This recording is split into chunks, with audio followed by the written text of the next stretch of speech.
बेगम ने आईने में लिपस्टिक ठीक करते हुए कहा, माँ जी, आप अपना खाना बना लेना, मुझे और इन्हें आज एक पार्टी में जाना है। बूढ़ी माँ ने कहा, बेटी, मुझे गैस वाला चूल्हा जलाना नहीं आता। तब बेटे ने कहा, माँ, पास वाले दरबार में आज लंगर है, तुम वहाँ चली जाओ ना, खाना बनाने की कोई नौबत ही नहीं आएगी। माँ चुपचाप अपनी चप्पल पहनकर दरबार की तरफ हो चली। ये सारा वाकया इनका 10 साला बेटा सुन रहा था।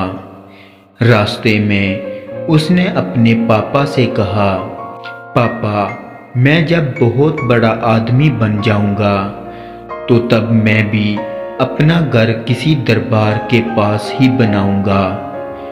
माँ ने इसकी वजह पूछी, क्यों बेटा?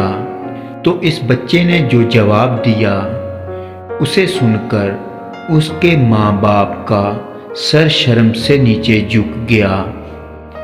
उस बच्चे ने कहा, माँ, क्योंकि जब मुझे भी किसी दिन ऐसी पार्टी में जाना होगा तो तुम भी तो किसी दरबार में लंगर खाने जाओगी ना, और मैं नहीं चाहता कि तुम्हें कहीं दूर किसी दरबार में जाना पड़े।